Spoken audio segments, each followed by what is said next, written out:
What are you doing? I'm hiding by the Alps. You're the Alps. Go away, I am not the Alps. That's what the Alps always say. Leave. Dude, she just like pushed her to the ground.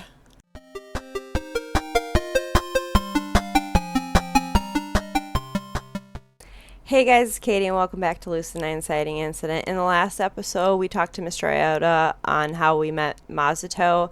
We joined Akira in drama club, and after we had parted ways with her, we seen that Rui and Mizaki were talking to each other about what happened when they were kids and why she moved away. And they made up, but they were talking about how Yama did take pills when Mizaki left to try to kill himself.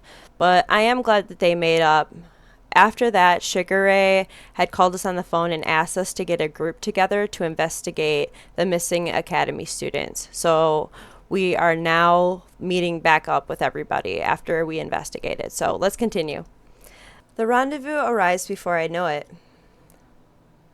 Within a few minutes, everyone's gathered on the rooftop. I take stock of the unfortunates. Rui, Shigure, and Eri seem disappointed. Yaiko and Elizabeth seem tired. Mizaki and Akira seem to be unchanged, and Masato looks like he's on the brink of death. Despite the idiocies of bureaucracy, it appears that a crucial piece of information did surface. That all the students all disappeared even after curfew? Yes. You may elaborate further, Ishiyama. I glance around, but no one else seems willing to talk, not even Rui, who is excited to play detective. Well, basically, each of the students logged in for the 11:30 p.m. curfew in their rooms. By all intents and purposes, that should have rendered them safe.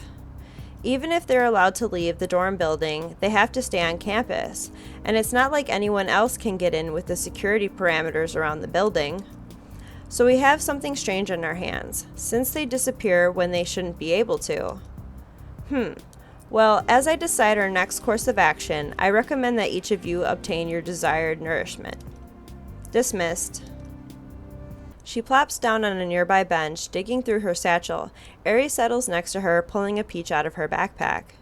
The others take various places around the rooftop greenhouse, retrieving lunch boxes from their bags. I notice Yaiko slide into the bench next to Misaki. Elizabeth sits opposite of Shigure alone. Akira whips out Annette Diana Hellison the 17th and lays her on the floor. When Rui and Masato attempt to sit on her, Akira gestures frantically at Rui. Oh, yeah. Rui quickly makes her way to me, extending a lunchbox with two hands. Hey, you didn't bring any food, right? I made extra. You can have it if you want. You made enough food to fill an extra lunchbox? I accidentally made a lot more than I expected, okay? Just take it. I can only stare at the lunchbox, my mind racing ahead of me. Should I? I'd rather not hurt her feelings, but isn't accepting homemade food from someone synonymous with accepting their feelings? I glance at Akira for help, but she's pointedly looking away from us. Maybe she wants to give us privacy. Take it before my arms fall off, idiot. That's the break for me. I'm comfortable enough to accept the lunchbox. Thanks. No problem. She suddenly dashes back to Annette Diana Hellison the 17th, leaving me alone with the lunchbox. I glance inside. Delicious eggs are neatly rolled and topped with seaweed, set in an aesthetic bouquet beside a bed of rice. The rice is shaped into a lantern, decorated with lettuce, carrots, and cucumber. It looks unbelievably delicious. Just when I'm about to dig in, some commotion catches my attention. So, what's it like being in Lotus Modeling? Do you live an extravagant life with servants who wait on your beck and call? I wouldn't say extravagant, but it is fun. You get to meet so many new people, visit so many new places, try so many new things. It's a great experience. Although, it can be really demanding sometimes. Demanding? How? It's a competitive business, so it requires a lot of commitment. That's why I'm usually absent from class. And the school allows that? Surprisingly, my grades are being affected, so I suppose they don't see it as a problem. Do you think Lotus would have an opening for the great Yaiko Akari? I highly doubt that his grades would allow him to work as a model. You are handsome, so I don't see why not. Did she just call Yaiko handsome? I admit, he's not bad looking, but I didn't expect her to be so blunt about it. Yeah, you're right. Of course they wouldn't deny my impeccable charms. What's your number? I'll be sure to text you when I find something. I can only shake my head incredulously as they begin sharing contact info. I dig into my free lunch, relishing the explosion of flavor in my mouth. Rue's really improved at cooking. As I eat, I continue to examine my surroundings. The next group to catch my attention is Eri and Shigure.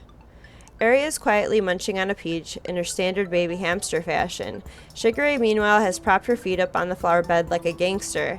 She appears to be eating some kind of sweet green dumpling. Shigure. Yes? Is that enough? What? This? She gestures to the green balls in her hand. Eri nods. More than enough. They're melon paste mochi, the root of immortality. What? There are no vegetables, no fruit, no protein. Well, yes, but it's not nutritious. Eat some veggies? If you insist, Eri. Eri shares a real smile at this. I'm surprised by how open she is around Shigure. Makes me wonder how they know each other. Not only that, but Shigure actually listens to Eri. It seems like Eri's the only one who can put her in her place. Galloping goats! You didn't mean to say... I do indeed. He is gone by now, far beyond the city limits and out of your scheming hands. And there goes those two again. You misunderstand the meaning of omniscient, my dear Lady Bingham. Ha, as if you could beat true love. Oh no, I happen to know that your lover is hiding right here. She whips her finger around in my direction, but thankfully Masato suddenly steps in front. Huh, me? Jumping jackals. I always thought that sort of thing only happened in dramas. That's a proper Destiny-like moment, isn't it, Rue? Masato, my true love? Yeah, I don't think so. Yeah, I don't know why the character images are not being found in the game, so if anyone's playing this and they know how to fix it, please let me know down in the comments. I'd really appreciate it. Masato seems to take this as a challenge. Every muscle tightens with competitive aggression as he steps between Rui and Akira, brandishing an imaginary sword. Come on and fight me, you big coward. Yeah, I'm here. I challenge you to a duel to the death. No, duel to the pain. I smell disaster afoot. The hell's a duel to the pain? First your feet are cut off below the ankles, and then your hands at the wrists, and then your eyes, and then your tongue. Ew! But that's only if I lose, right? Easy. Now fight me, you crooked canary. On second thought, peace. You can be with your true love. She flees away from the scene, taking cover behind Shigure. What are you doing? I'm hiding by the Alps. You're the Alps. Go away. I am not the Alps. That's what the Alps always say. Leave. Dude, she just pushed her to the ground. What the heck? In an unusual burst of energy, she reaches out and shoves Akira to the ground. Everything happens at once. Rue rushes to Akira, wordly checking her for injury. Elizabeth and Mizaki immediately get to their feet. Yaiko freezes while Masato sprints at Shigure. The hell was that about? I'm thinking. Don't disturb me when I'm thinking. You didn't have to shove her. She wouldn't have left otherwise. How'd you know that, eh? I took a moment to analyze all of you when we first met, if you recall. You can't know someone by one look. You can if you possess at least one functional hemisphere of a brain. Don't talk like that, Shigure. Guys, I'm fine. Let's just calm down. This does nothing to stop the rising tension. Even I can't help but feel amped up. It's one thing for Shigure to insult me, and another thing for her to insult one of my friends. Even if I insult him all the time, yeah, I'm a hypocrite, I know. Just let me be. I need to think. Ain't you gonna say you're sorry? I won't say I'm sorry for something I have no reason to be sorry for. Akira didn't even do anything to you. She had no awareness of the comfort of others. She completely disregarded Eri's feelings on the matter. Everyone's eyes land on Eri, who stares blankly at her peach. Come to think of it, Akira would have been right next to Eri. I didn't mean to make anyone uncomfortable. I thought you guys were lonely. Just because you may be lonely in an identical situation does not give you the right to push your opinions on other people. I'm sorry. You did nothing wrong, Akira. Stop this, Shigure. On the contrary, you two were the ones horsing around, dragging everyone into your uncomfortable scenarios. Hey, ain't you the one making us investigate for you? I did nothing of the sort. Ishiyama was your requester. That ain't no excuse. Stop being so single-minded and think for once. All you can do is band together like sheep. Why don't you approach this from Eri's perspective? Everyone once again looks to Eri, who stops munching on her peach. Well, you just put her on the spot, which would make her uncomfortable. Don't speak as if you know more than I. Maybe you're the stubborn one, huh? This is degenerating fast. What's surprising is that Elizabeth and Mizaki aren't making a move. They're just sitting back, watching the display before them without emotion. Clearly, they value Shigure too highly to fight back, which means I have to do it. Rue, you may be saying this because you're still learning, but in the world of detectives... No, what you did was unnecessary, Shigure. Please don't tell me that this is real life.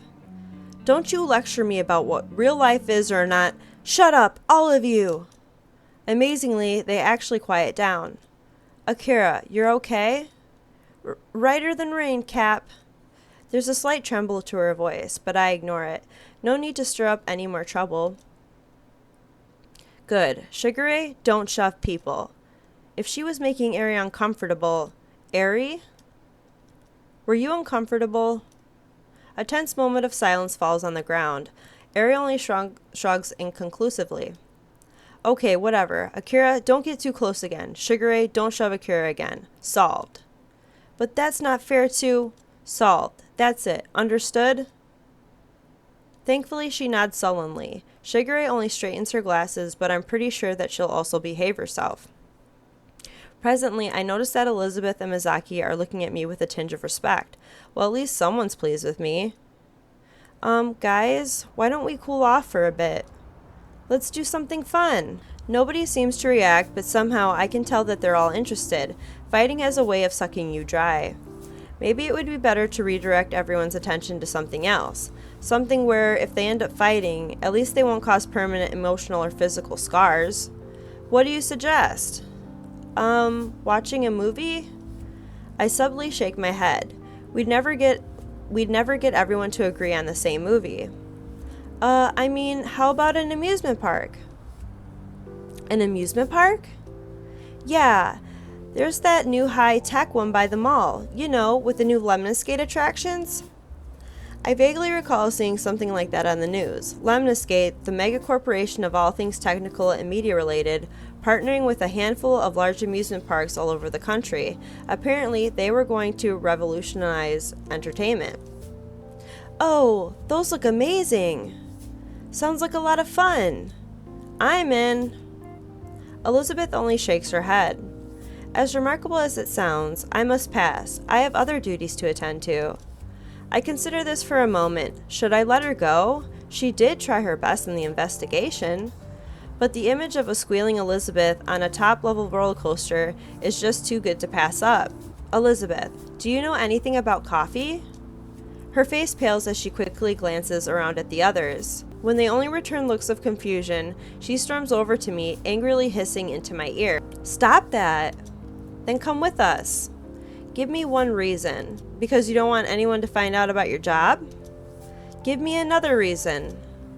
Because you'd be alone if you stayed here, and that's kind of sad to me. The thought comes before I can stop it. I quickly wave it away so it won't take root. The last thing I need right now is to sympathize with Elizabeth. Because I'm so dashing. That isn't a good reason. You asked me for a reason. That doesn't necessarily merit a good one.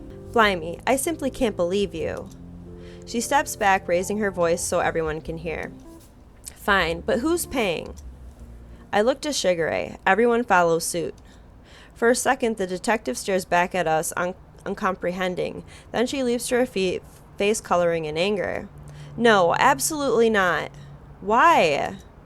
I harbor no incentive in chaperoning an inordinately extensive conglomerate of cognitively and pair juveniles to a venue whose solitary objective is the frivolous squandering of time. God dang, girl, those words. I'm telling you. The insults only fuel me to think harder. The amusement park won't be cheap. We need Shigure to pay for us. The question is, what would make her... Oh, of course. If it has anything to do with the case, Shigure will be there in a blink of an eye.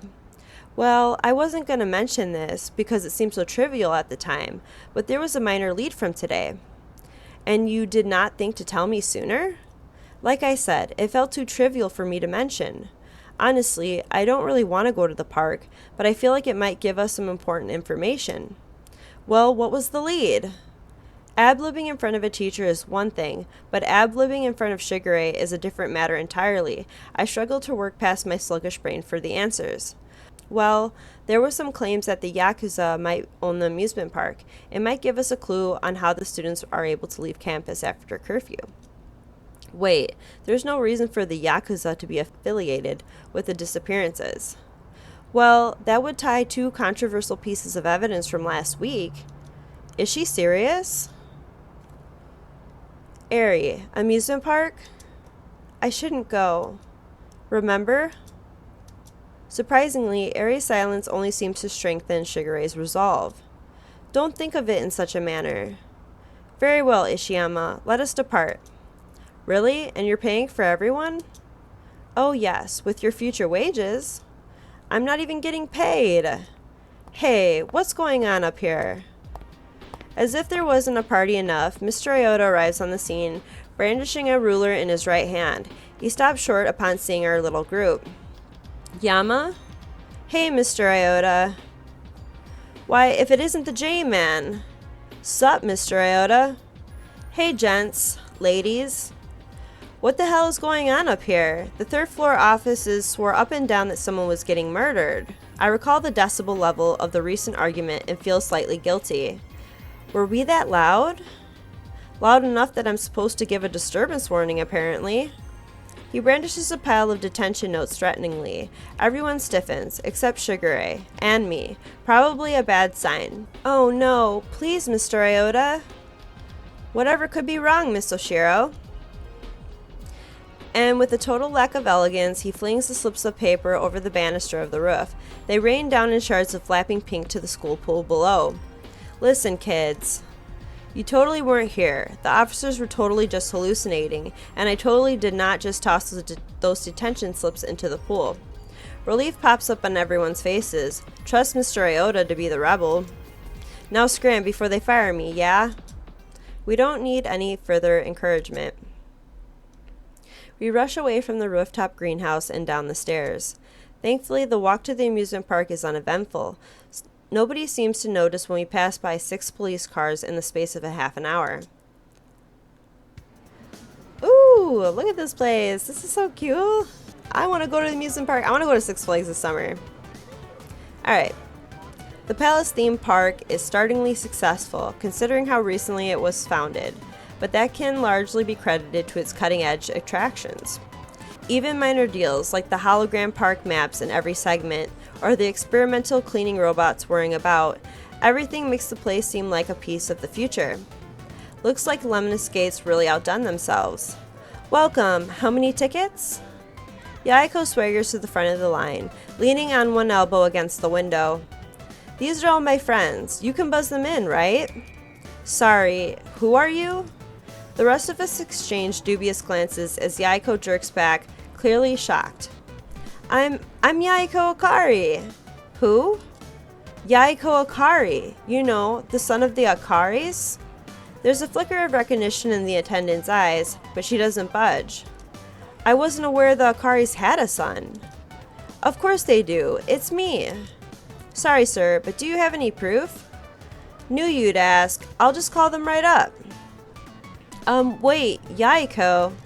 He confidently dials a number into his phone. We wait, and wait, and wait some more.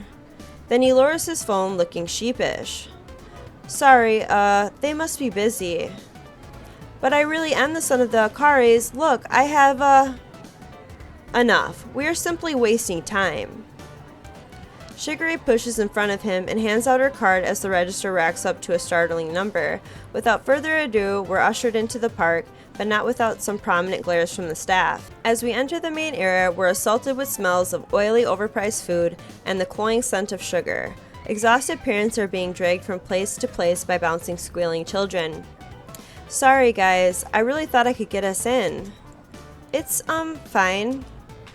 If it wasn't for the fact that his expression is totally serious, I would probably be mocking him. He can't seriously be the son of some Lemniscate higher-ups.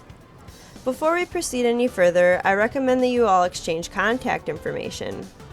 Obnoxious as it may be, you are now under my jurisdiction, and it is my responsibility to return you all safely. After a moment's pause, everyone moves into action. The only info I need to gather is Aries, but others seem to be having more difficulty. Won't you bestow upon me the honor of your number, my lady? Oh, and this is where your reputation at School Princess backfires tremendously. I suppose it wouldn't be much trouble. He eagerly hands his phone to her, where she inputs her information slowly and agonizingly. Right, I've got an investigation to see to, so here we must part.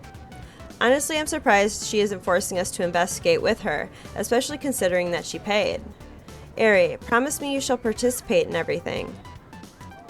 Thank you. Farewell. Duty calls. With that, she races off into the distance, cat bouncing merrily over her head. For some reason, after everyone's finished exchanging information, they all turn to me. Guess I'm supposed to decide where to go. Ooh, so many choices. Geez, I really hope that this isn't an achievement or anything, if I have to pick them in a certain order, or if we're gonna see all of them. I don't know. I guess we'll have to see. Alright, let's start off with the carousel. Oh, Cap, do you see that? I look to where she's rapidly waving her arm and find myself staring at a little carousel. Yeah, it's a bit underwhelming. No, behind it. Behind it? I look upward. Behind the kid-friendly circle of ponies is a much larger, much taller carousel with its seats rising into the air as it spins. And the seats are... dragons? We can fly to the 7 seas and beyond, Cap. Who wouldn't want to do that?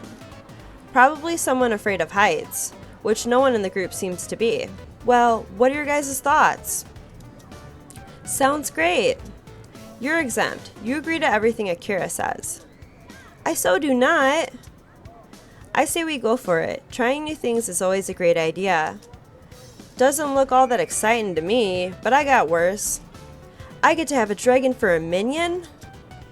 I look to Ari and Elizabeth, but they only shrug. Great, time to ride the spinning wheel of death. It's gotta be safer than the roller coaster, right? We trot briskly, a little too briskly for my taste, to the line where Akira points excitedly at a carousel. Hey Rue, do you see what I see? I look to where she's pointing, a couple seat, of course. I don't know what you're saying. Why, you and Cap should ride together, of course. Why would I want to ride with Yama? He's so fat. Excuse me? I'm sure she just meant to say that you're big boned, Cap. No, Yama's really skinny. He's not fat. What are you talking about, Rue? Get out of here. That's definitely not what surprised me. I honestly don't see anything of Yama that can be called fat. So unfair. He doesn't even exercise. I do, on occasion. Yeah, when the planets align and the blue moon rises. He was fit as a bull when he was in track. You could be a real hotshot if you join track again, Cap. And why would I do that? Good aim with firearms is important. She, didn't mean that kind of hotshot, Ari. Then what did she mean? The attendant chooses that moment to raise the barrier. Rue snaps to attention with a grin that's a little too shiny. Oh boy, wow, guess it's time to go. We sure don't want to hold up the line. I really feel like stretching my legs, like elephant legroom. Solo pod for me. Before anyone else in the group can blink, she immediately leaps into a one-person dragon seat and straps herself in. Behind her, floods of people rush past us, struggling to secure the best spots. Clearly Rue hasn't watched enough dramas to know what happens when you defy fate. What happens? I have no clue. I haven't watched enough dramas either. You die, murdered, in cold blood. What? Right. You know, you and Rue are like really bad depth perception. You look like you're really close, but you're actually not. This might be a novel concept, but Rue and I are independent people. Sometimes we like to do things on our own. But why do something on your own when you can do it together? That sounds really unhealthy. Just because you can do something together doesn't mean you should. You strike me as the kind of person who doesn't like to ask for help, Cap. That's really random. Not really. See, there's the kind of people who would say, just because you can do something alone doesn't mean you should. That means that they can do anything on their own. Oh, I don't think it's that. What's the point of life if you never affect other people? This conversation is taking an interesting turn. I lean in despite myself. What do you mean by that? Well, if you live as a hermit in the Alps, and you don't do a single thing, then the world would be the exact same whether you live or die. So, shouldn't you always be looking to affect other people? Interesting. The crazy Akira has thoughts like these. You can end up having a negative impact, so no, not really. Think about the difference of impact between Stalin versus, I don't know, some random citizen who buys a homeless guy some coffee. But either way, Cap, that random citizen was still affecting humanity. Doing everything alone seems lonely. I pause at that. Yes, it really does. Hey, you two might want to hurry up before all the seats are taken. We're on it, Highness. But when I look up, I notice that all of the solo spaces are occupied, leaving only a couple vehicles. Well, this should be pretty simple. Akira and I can ride together, negating the risk of putting up with some idiot stranger. Akira, which one do you want? We're boarding together? What, you'd rather be with a stranger? I always enjoy the opportunity to make someone's day a little more surreal. Usually I'd believe her, but something about her seems unusually fidgety. Come on, I'm not putting up with some random kid who'll barf all over me. I hook my arm around hers and pull her to the nearest two-seater, a nice golden dragon with overly long lashes to make it look distinctly feminine. She promptly sits down, face completely blank, and I strap the seatbelt over us. She doesn't say a single word, even when I'm done prepping the vehicle. What's wrong? On the contrary, what's right? Pardon? Nothing. She turns her head and stares resolutely out the window so I can't see her face. I wait for her to start some random conversation, but she says nothing. Akira. No response. The attendant drops by our car and closes the door. She takes one look at Akira, one look at me, and raises an eyebrow. Girlfriend mad? She seems to be saying. I try to shake my hands in the universal, no, this is not my girlfriend, but she seems to take it as, I swear I didn't do anything wrong, and only shakes her head as she walks away. Did I make Akira mad? Akira, are you mad? No. Oh, okay. More silence. Another attendant's voice drones on as the beginning procedure of the ride. Still, nothing from Akira. So, how's life? No response. Akira might as well have turned into stone. The ride starts up in a cranky whirl and our vehicle begins to pick up speed, rising into the air. We ascend for a few moments, stopping at a nice intermediate point around 10 feet off the ground. Having fun? Still nothing. What's going on? Hey, Akira. And they're off, with fine specimens of Draconis Rex gracing the ring. It's no secret that the crowd favorite is the famous Freddy, world champion for the past 120 seasons of the dragon races. Why, at this very moment, we can see money exchanging hands, because in this fictional world, betting is totally not illegal. I have no clue where this is coming from, but somehow it's a relief. I'll take a weird Akira over a quiet Akira any day. Still, it doesn't take a genius to notice that she's completely ignoring me. She won't even glance in my direction. So, Akira, come on, Freddy, I didn't raise you to be a loser. Win this race or I'm grounding you for a month. She leans forward and slams a firm hand on the neck of our dragon, which startles me. Our steed flies higher as if in response. That's more like it. Show me what my life savings spent on GPDA certified grass-fed gluten-free organic carrots will pay dividends. Aren't carrots for horses?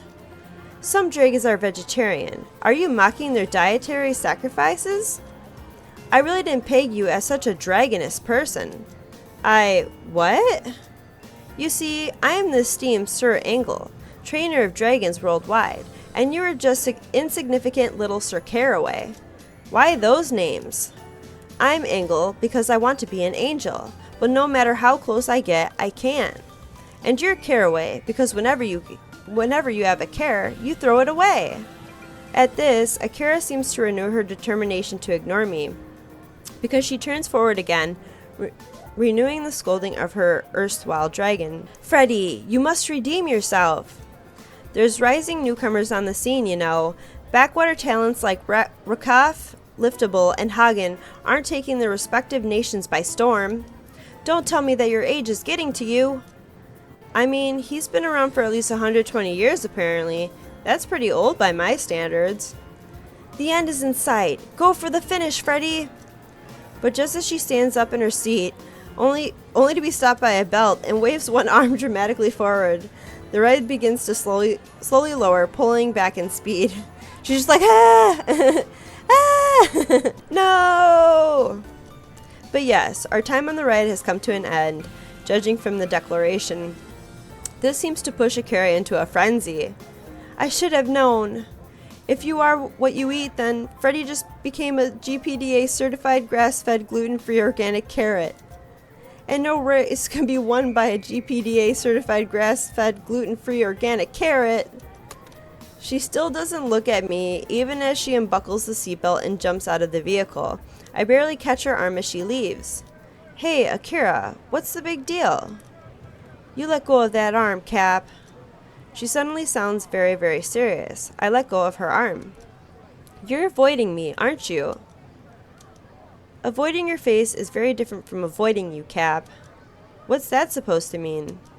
It means that it's time to meet up with the others. She bounds away before I can stop her.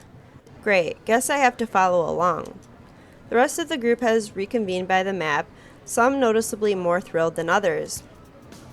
How was it, Rue? Being in a pod, by yourself? Oh, not you too, Miki. Akira, how was it for you? Me? Well, I had fun. I sat in a pod with this kid who I convinced to check out Governmecker. Yeah, I'm sure it was good and all, but why don't we do something more exciting? The clamor of the group is starting to get to me, so I focus on Mazuto's statement. What do you suggest we try? You pick something, man. Thanks. Delegation at its finest. Right. Guess it's time to take another look at this map. Okay, let's go on a ride next. Let's go on the tower drop. Several terrified screams from nearby turn my attention to a tower of twisted metal that seems to stretch to the sky. Mazuto eagerly nudges me in the ribs, pointing frantically at said tower of twisted metal. Hey, Yama, you and me. What? The tower dropped, man. No. There are more elegant ways of suicide, you know. It ain't suicide, it'll be awesome. Clearly his definition of awesome vastly differs from mine, or any sane person's definition of awesome. Have fun. You gotta come with me. What? Why? It's destiny, man. Can't you hear it calling you? The ground is calling me more. Stop babying around. Think of it this way. Gravity's acceleration is 9.8 meters per second squared, and that tower may be 125 meters high. If we plug it in to figure out the end and velocity of a fallen object, we get the square root of 2 times 9.8 times 125, which is 1,225, and that gets us to 49.5. Do we need to know all this, Mazuto? Why? Bam! Our end and velocity, 49.5 meters per second downward. Neglecting air resistance, of course. Then we plug that into the time equation. To get the time, we gotta divide our velocity numbers by gravity numbers. So 49.5 divided by 9.8, which gives us something around 5.05 seconds. This all means that if the tower breaks, you'll only be terrified out of your wits for 5.05 seconds before you die a quick and painless death. Jeez. Thanks, that's really reassuring. Still, the sudden display of intelligence leaves everyone in shocked silence. Masato easily grasps me by the arm and lugs me to the tower. Sometimes I think that Masato's a lot smarter than I give him credit for. I feel an impending sense of doom as the attendant straps me in the tower seat, leaving my legs dangling in thin air. I don't see why anyone would do this for fun. Being terrified is fun, man. Yeah, masochist. My stomach lodges in my throat as our seats begin to rise. I know that there is a hyperventilating girl to my left, and further down, a kid looks like he's about to vomit.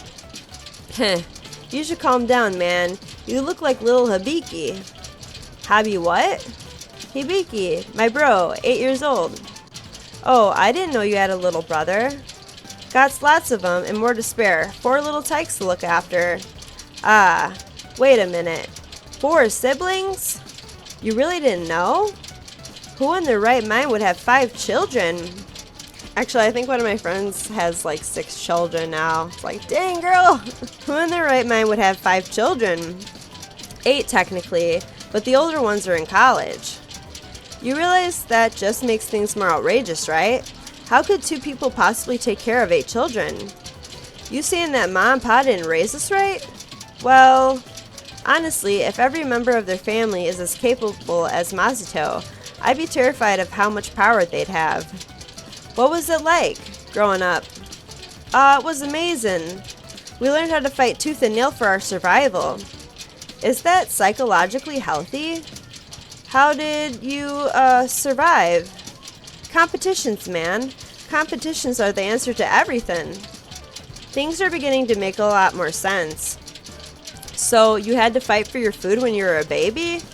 Nah, Ma fed me then. What about when you were a toddler?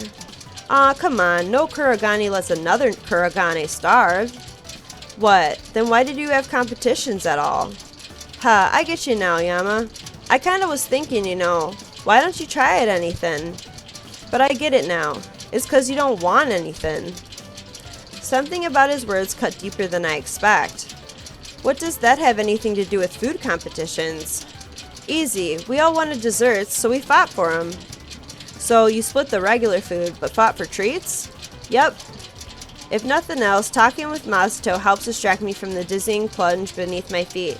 I search for more questions to keep my mind occupied. How did your parents manage to feed 8 children? The older ones work, including me. You have a job? Track is my job.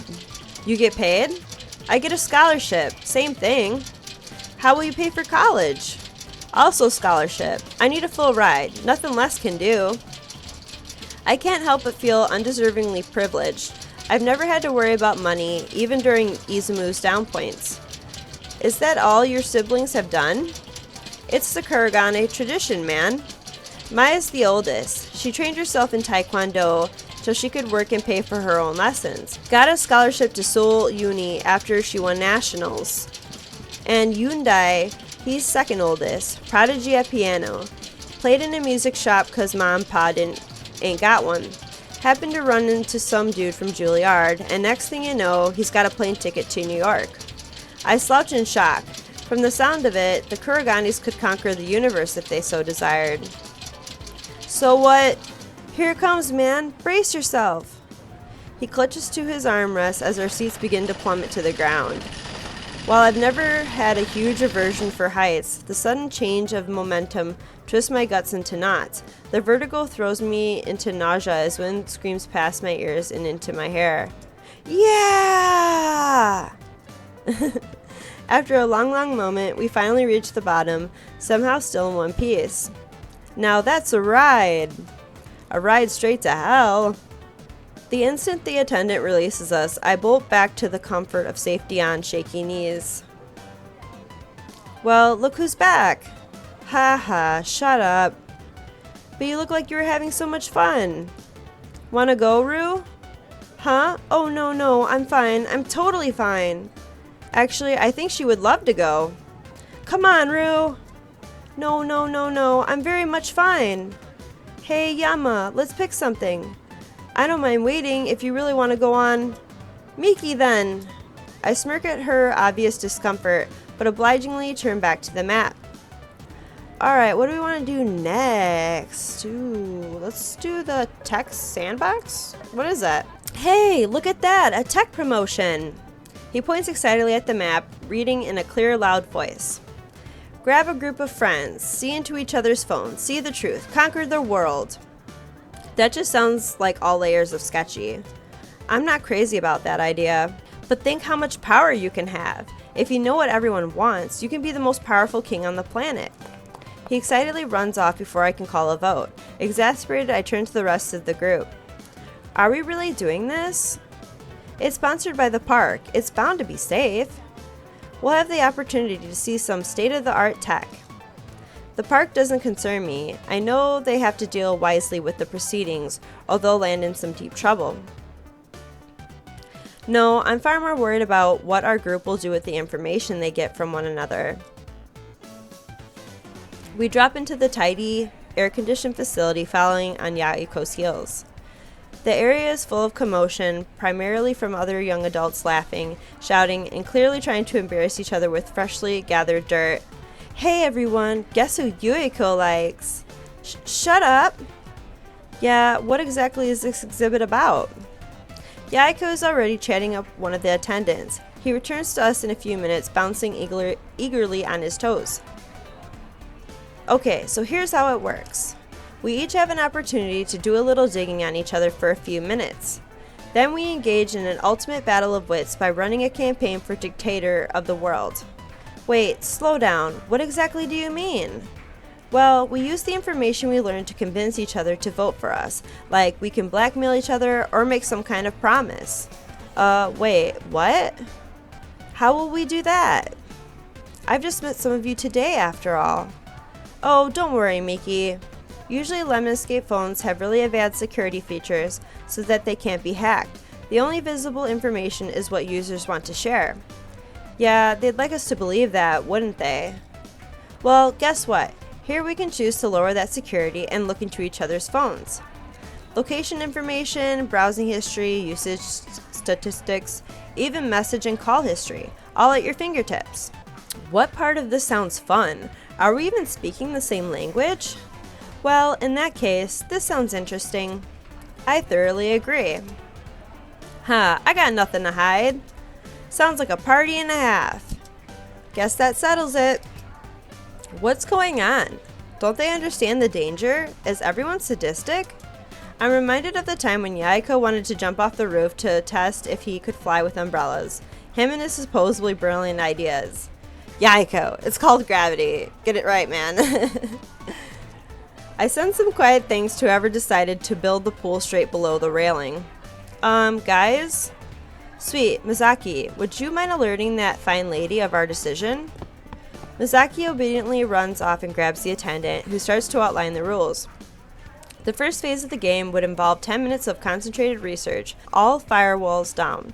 Everyone would look into one another's phones. The second phase of the game would involve utilizing that information in an attempt to gather a following of minions. What exactly that entails, nobody knows. It's probably intentionally vague to leave room for interpretation. It sounds like a game around as fishy as the technique it's using, so I seized the opportunity to sit back and run the timer. I'm curious at what my friends might be hiding, but not enough to sacrifice my own privacy. Right, are we all ready? Yama's being a party pooper, but aside from that, we're good. Embrace the future, Yama. This is the ideal of technology. I'll stick with pen and paper, thanks. Are you an old man? You don't even use pen and paper. I would if I had a pen that worked. You can always, I don't know, buy one? Now why would I do that? Aw, come on, let's just get started. Yama isn't gonna join us. Ready? 3, 2, 1, go! Despite the climactic setup, the group proceeds to simply squat down and scroll rapidly through their phones. The silence is brief. Only a few seconds pass before Misaki's face drops in horror. Icon phones? Who would bother purchasing an icon phone? Just beside her, Yaiko erupts into glee. Ha! I knew it! I was right all along! Interesting. Come to think of it, Mizaki and Yaiko would be the best at gathering phone information. They know their electronics inside and out. Masato, on the other hand... Damn, can I use this for anything other than phone calls? Rui and Akira aren't having much more luck. Where do I start? Internet search history? Purchase records? None of this stuff is juicy. Where's the questions about the meaning of life? Eri is silent as always.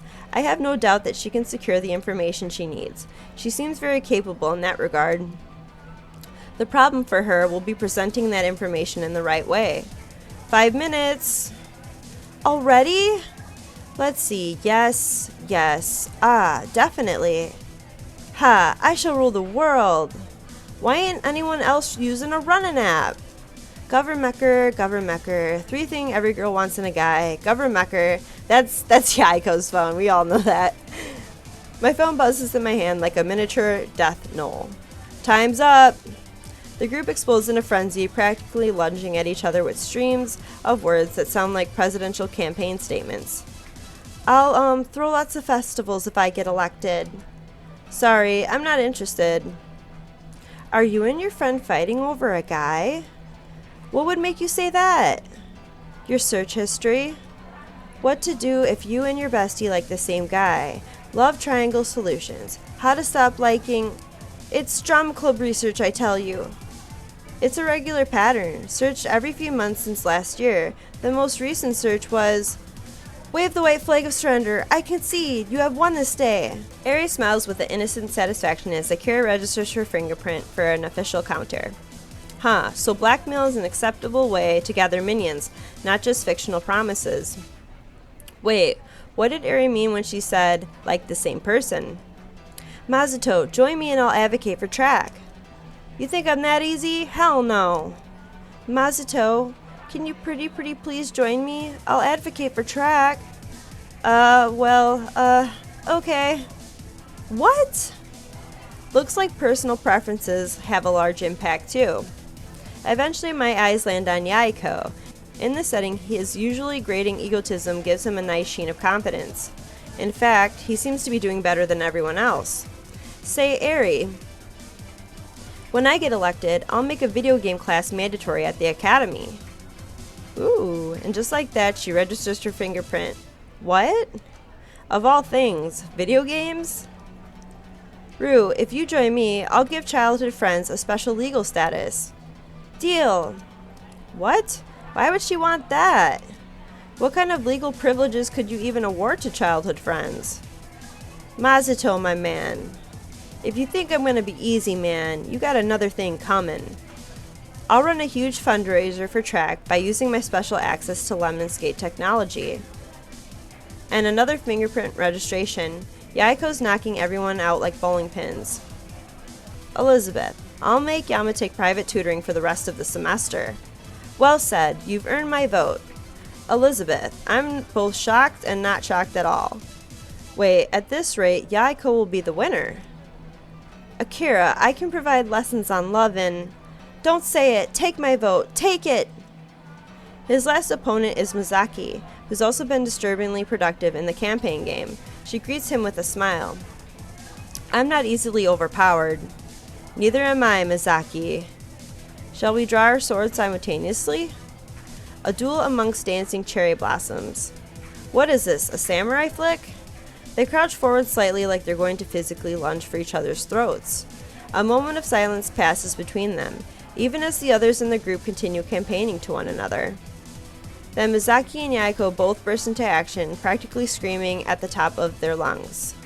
Corporations will mandate required vacation time for employees with families. Social Security will redefine parental negligence. For a moment, they only stand there, equally surprised at the other's statement. Vacation time? Parental negligence? Why do I suddenly feel like I know nothing about them? They couldn't be playing around, right? No, judging from their expressions, they're completely serious. I shouldn't be surprised. There's bound to be a lot of stuff that I don't know. My friends have their own lives, and I have mine. In fact, they probably don't have any idea how Shigure and I know each other. That's fine. Some things are none of their business. Some things are none of my business. It's all well and good. But it still really bothers me. I know it's childish. I know that I made myself stay out of this game. No one kicked me out. I could learn just as much about Mizaki as Yaiko did. Really, I have no one to blame but myself. Your strike found an adequate mark, son of Akari. As did yours, daughter of Kazuhaya. You have trained well. Ah, right. There's a samurai duel going on. However, I concede that your blow found a vital organ, while mine only made a mark on a limb. I concede this round. She presses her finger against his phone to register her print. The moment she does so, a tone sounds by the attendant's booth. Congratulations, Yaiko Akari. You have won your election unanimously. All seriousness melts from Yaiko's face, replaced with shining pride. Am I a dictator now? You are. Oh boy. I really thought it would feel more awesome. Well, you get a prize. One free year of LemCloud Premium. I don't know what this means, but it causes Mizaki to stand bolt upright and lean forward in anticipation. Clearly, she's regretting that she conceded. Oh, thanks, but I already have permanent free premium. It's what happens when you're the son of two rulers. Actually, when I think about it, it's really likely that Yaiko is the son of some influential people. From the sounds of it, people who work at Lemon Escape. He has an insane number of shoes that are all designer brands made in Italy. He's attending the academy without any scholarships, judging from his grades, and he doesn't seem to have any financial worries, or life worries in general. Maybe he really is the son of some higher-ups at Lemon Escape. I'll take it. Then go ahead. She eagerly retrieves the gift code from the attendant as the rest of us are ushered out the door. Elizabeth seems refreshed on the activity. Rue looks like she enjoyed herself. Akira and Masato, on the other hand... There's always a tomorrow! Hell yeah! And they're fine. Manipulating people doesn't seem to be their kind of game. Actually, what surprised me most was that Yaiko did so well. Not only was he efficient in his research, but he knew which arguments to use and how to present them. Say, Yaiko, you haven't gone to, I don't know, prep school or anything, right? Prep school? You know, where you learn etiquette, politics, how to talk to people, or more specifically, how to manipulate people. Why would I do that? My natural genius is enough. It's just one of the many advantages of being born an Akari, my dear minion. My blood is superior. Right, I'm suddenly sorry I asked. Sorry, I'm here. Should we get going? She looks pointedly at me like I'm supposed to decide our next destination. Wait, am I? Well, no one else in the group is budging, so I guess it's up to me. Alright, I'm gonna pick one, and then I'm probably gonna end the episode, so, where do I want to go next, though? Let's go to the tech showcase next. And then, yeah. Okay, cool. Alright guys, I'm gonna end this episode right here. Make sure you share the content. If you enjoyed this video, please leave a like. Let me know in the comments what you thought, and make sure to subscribe and hit the bell button for more episodes of Lucid 9 Inciting Incident. You guys have a great night. Bye!